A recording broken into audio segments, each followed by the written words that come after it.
Assalamualaikum warahmatullahi wabarakatuh. Perkenalkan, nama saya Azka Marsha. Di sini saya akan mereview jurnal Hukum Administrasi Negara yang diberikan oleh Dr. Haji Dedi Mulyadi SHMH beserta asisten dosennya yaitu Dr. M. Randy Aridayandi SHMH.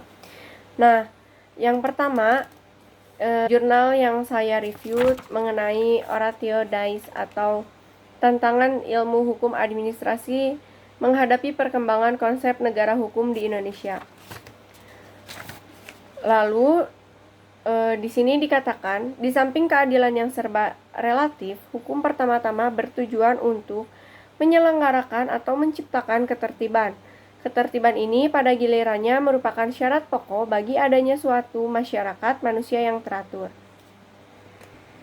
Nah, hukum administrasi mengambil peran yang utama. Secara jelas, hal ini dikemukakan oleh Van Vollenhoven sewaktu ia berusaha untuk menerangkan hubungan antara hukum tata negara, Staatsrecht, dengan hukum administrasi atau administratif recht. Nah, menurutnya, hukum tata negara itu mengatur susunan dan mendistribusikan kewenangan kekuasaan negara, sementara hukum administrasi membatasi perangkat penyelenggara negara dalam penyelenggaraan kekuasaan negara tersebut di atas. Nah, pembatasan kekuasaan ini dilakukan demi terciptanya jaminan hukum kepada rakyat yang diperintah itu bahwa tidak boleh terjadi kesewenang-wenangan dari pihak penyelenggara negara. Nah, secara historis, konsep negara hukum itu telah dimulai sejak abad ke-19.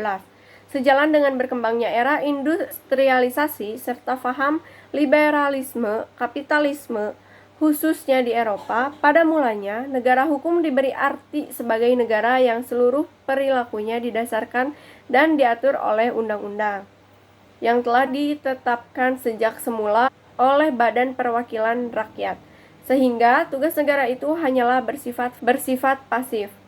Negara baru bertindak jika hak asasi warganya atau ketertiban dan keamanan umum itu terancam. Nah, tugas negara itu pada akhirnya hanya sebagai penjaga keamanan saja.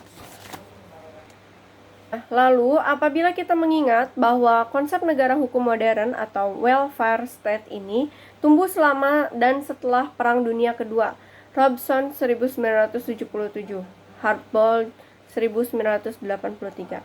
Maka di sini jelaslah bahwa konsep yang menjadi acuan perumusan Undang-Undang Dasar 1945 merupakan perumusan yang amat maju pada waktu itu. Milenium ketiga sejarah manusia telah dekat di depan mata. Segala sesuatu berubah dan berkembang bersama dengan perjalanan sangkala. Nah, lalu konsep negara hukum pun itu tidak luput dari santapan sangkala itu. Artinya, suka atau tidak suka, konsep negara hukum ini mengalami perkembangan pula. Tidak luput pula maka Republik Indonesia sebagai negara hukum. Ada banyak perubahan serta perkembangan di segala bidang kehidupan manusia, baik yang bersifat mondial maupun yang internal.